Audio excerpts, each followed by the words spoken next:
Hi guys, my name is Mark, and today we will delve into the case of Angie Dodge.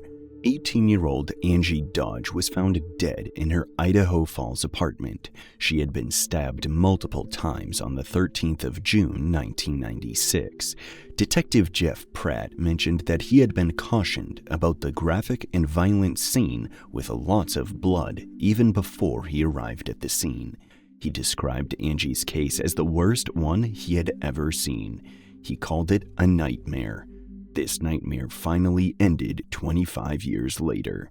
Angie Dodge was born on the 21st of December 1977 in Vancouver, Washington. She had 3 siblings, Brent, Todd, and Roger. She was the youngest child and only daughter of the Dodges.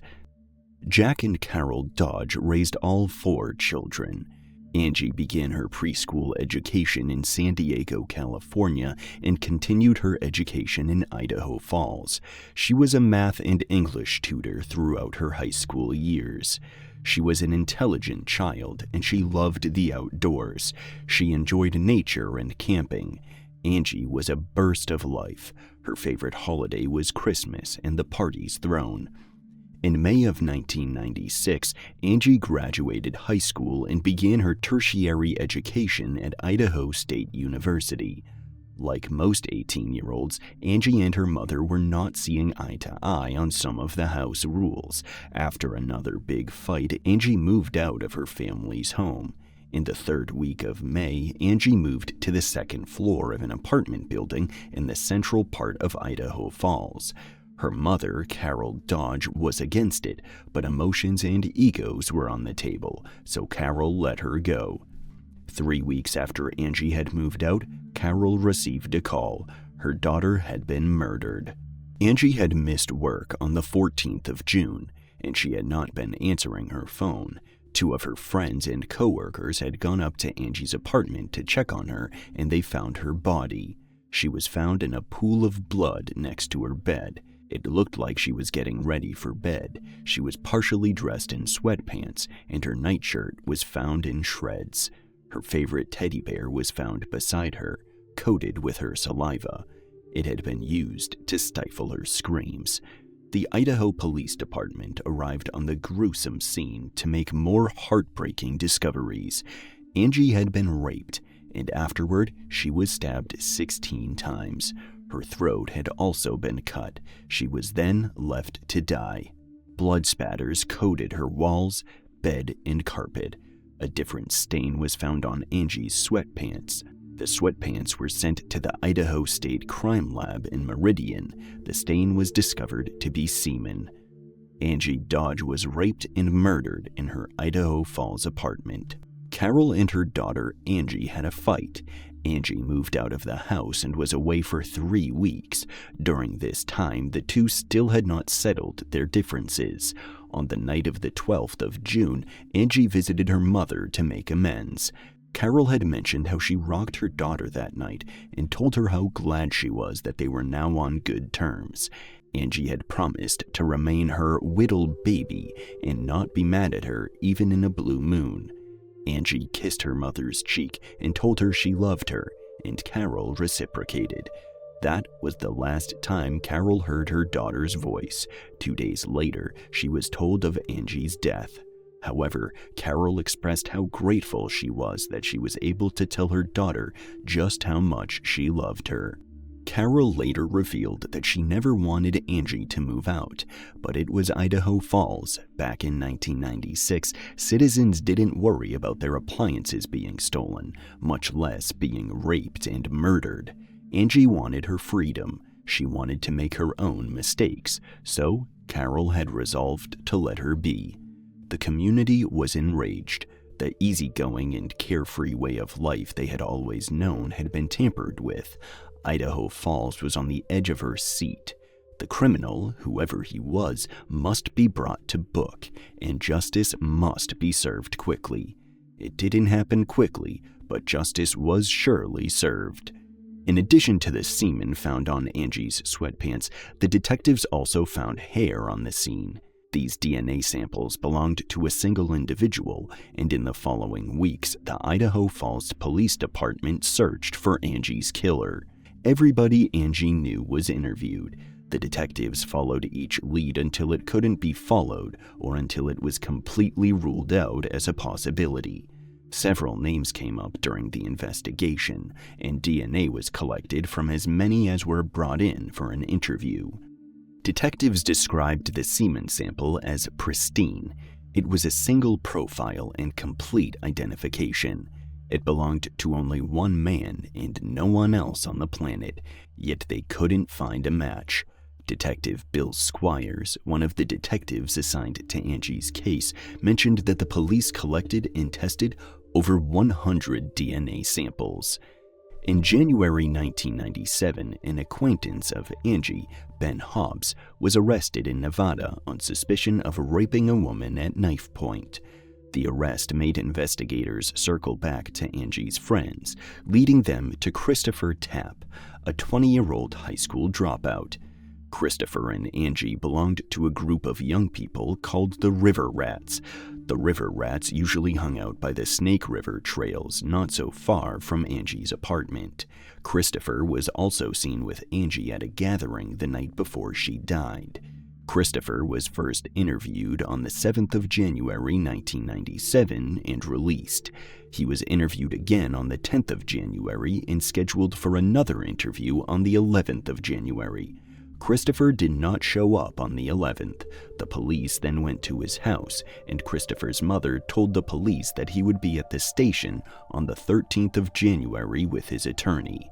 They left, returned with an arrest warrant, and charged Christopher with being an accessory to a felony. Christopher's DNA was collected and sampled. Christopher's DNA did not match with the semen found at the crime scene, but he was not released. Investigators proceeded to grill Christopher for 28 hours for over 3 weeks.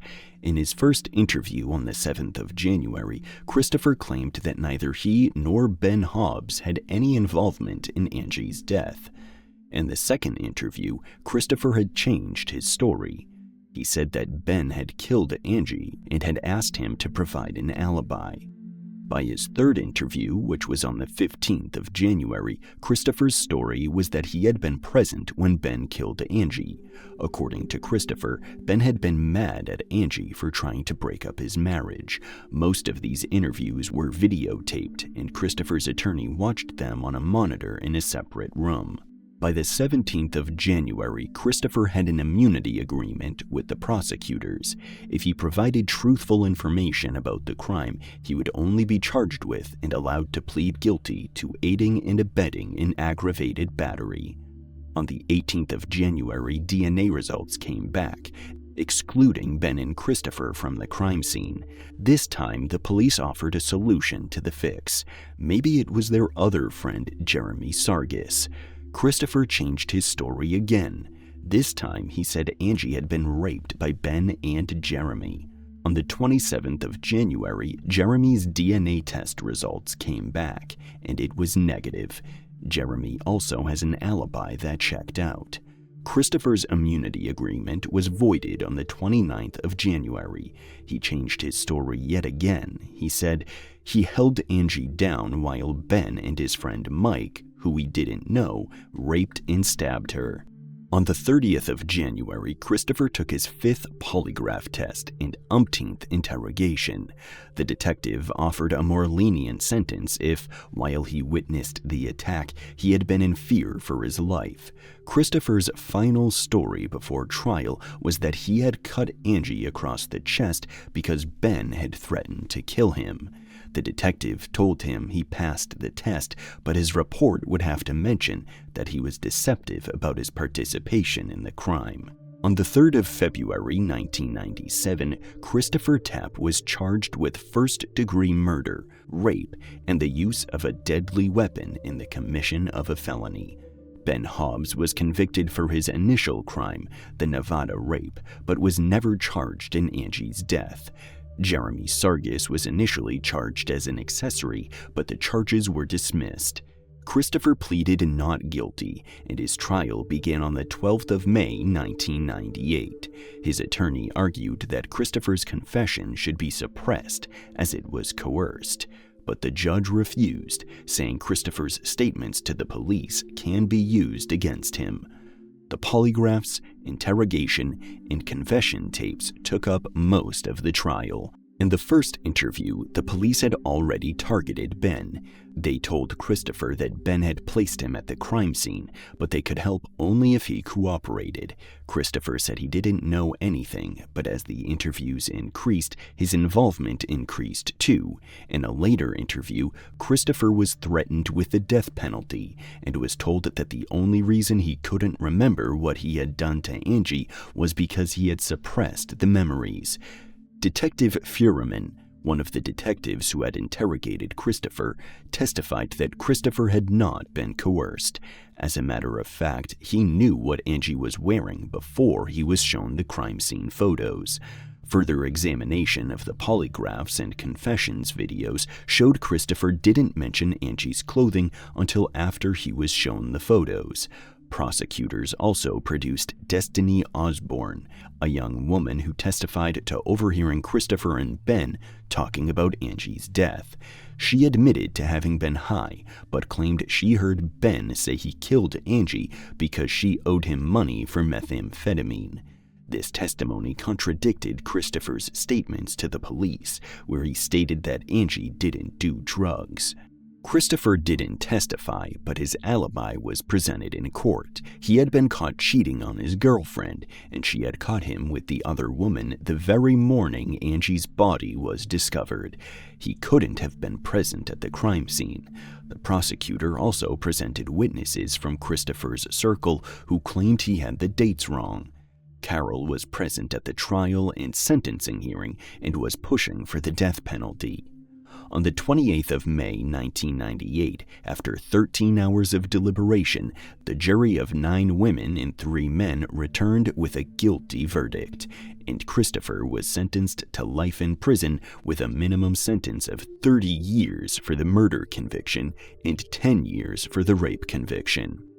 Christopher was imprisoned, but the police kept searching for other suspects whose DNA would match what was left at the crime scene.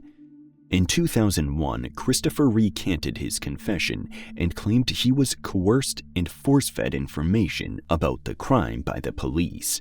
The Idaho Court of Appeal did say that Christopher's Miranda rights had been violated during some of his interviews, but that the error was harmless.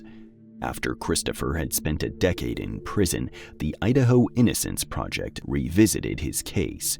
By 2008, the project requested DNA testing of the hairs recovered from Angie.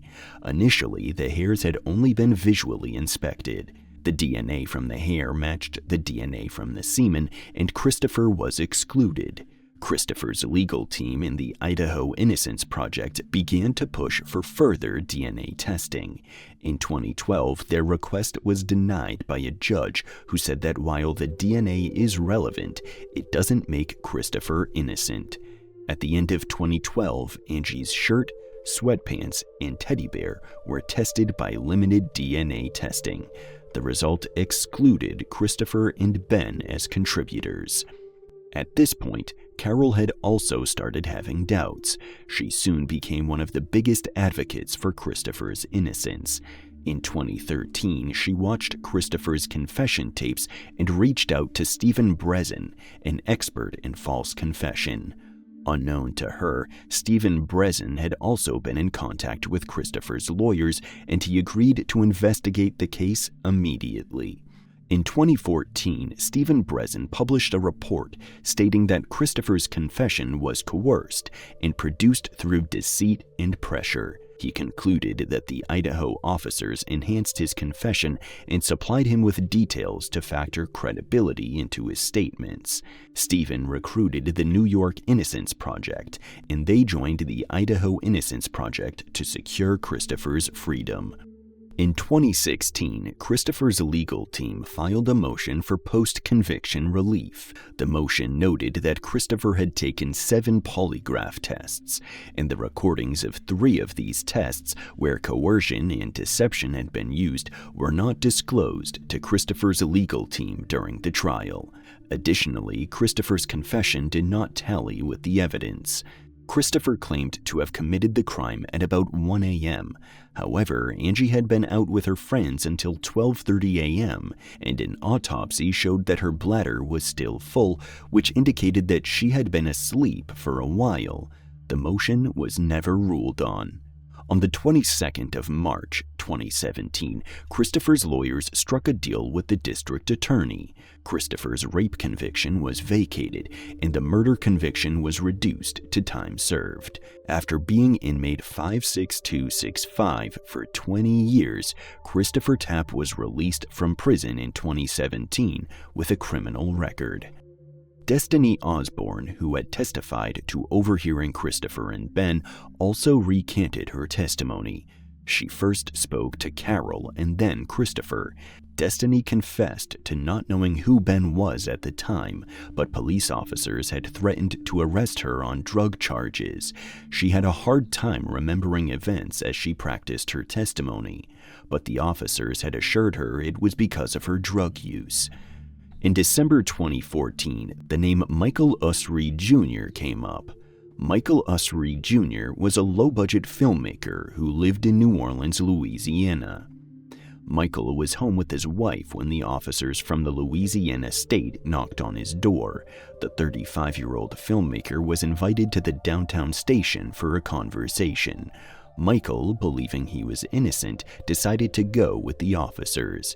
He answered all their questions as best he could. As he was answering one of the officers' questions, he mentioned that in 1996 he was on a trip to Idaho. Eventually, the officers made it clear to Michael that he was a suspect in a high-profile unsolved murder case. The officers explained that a genealogical analysis of the suspect's DNA obtained from the crime scene led to the Usry family tree. Michael's father, Michael Usry Sr., had contributed his DNA sample to a database that traced paternal ancestry. The Idaho Falls authorities obtained a court order to search some paternal ancestry databases. During this search, 34 of the 35 alleles found on Angie's sweatpants matched the DNA of Michael Usry Sr.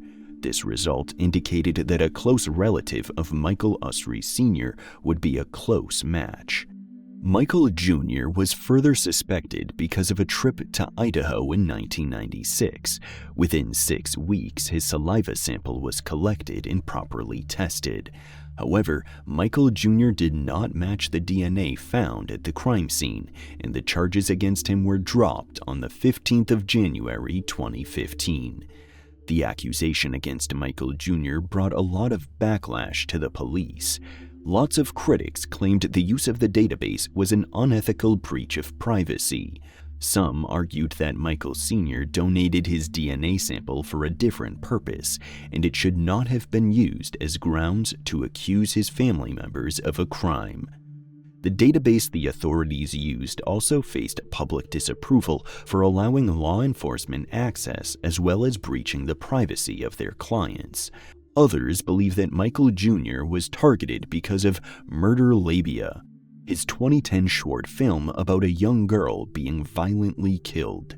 Michael Jr. also stated that his family's privacy was severely breached by the investigation. After Christopher was released, the Idaho Falls police began working with the Idaho Innocence Project and a technology company called Parabon Nanolabs to identify the source of the DNA sample discovered at the crime scene. A genetic profile was created and compared with available profiles that had been created with genetic databases to identify relatives and discover ancestry. Using genetic genealogy, Parabon was able to build a family tree of 6 men who were descendants of Clarence Usry and Cleo Landrum. These men were of interest because they were roughly around the same age as the suspect and lived in or around Idaho Falls at the time of the murder. All 6 of them were eliminated as the source of the semen. Analysts discovered a 7th person, Brian Drips. Brian's mother had divorced his father, who was an Usry, when he was really young. He was registered and raised under his stepfather's name, Drips. 30-year-old Brian Drips had been living across the street from Angie's apartment. He was interviewed by the police 5 days after her murder, but he claimed to have no recollection of the night before, as he was drunk and had been knocked out in his apartment. By 2019, Brian had already moved to Caldwell. The police surveyed him, waiting to retrieve a DNA-worthy item. They were able to collect a cigarette butt, which was compared to the sample from the crime scene. Brian was the perfect match they had been searching for decades. He was arrested and questioned for murder and rape on the 15th of May, 2019. Brian confessed to both crimes. He confessed to having been heavily influenced by drugs and alcohol. He claimed he had only intended to rape her, but he wound up killing her. Brian's attorney pled for leniency as her client never committed another crime for the rest of his adult life. He had been emotionally wrecked by his wife leaving him, so he turned to the substances that pushed him to rape and nearly decapitate Angie. He had lived a remorseful life afterward, and due to Brian's failing health, he might never come out of prison alive, she said. Judge Joel Tingy said that his life after Angie's murder did not absolve him, and so, at the age of 55, Brian was sentenced to life in prison with the possibility of parole after 20 years. On the 17th of July, 2019, Christopher Tapp's murder conviction was vacated. Christopher's case is believed to be the first time where a defendant would be exonerated using genetic genealogy. In October 2020, Christopher filed a state court lawsuit seeking damages from the city of Idaho Falls. The city initially asked a judge to dismiss the lawsuit, but the Idaho Falls City Council eventually approved the settlement. In June of 2022, a settlement was reached for $11.4 million. Angie's case placed people at a crossroad about the use of genetic genealogy. However, everyone, including Angie's family, is glad they found the real killer and Christopher could finally live his life. Sadly, Christopher did not get to live longer. At the age of 46, he was found dead in a Las Vegas hotel room in October of 2023. His death was ruled a homicide. Carol Dodge and her son Brent Dodge started a nonprofit organization called 5 for Hope to help raise money for underfunded cold case foundations and police departments.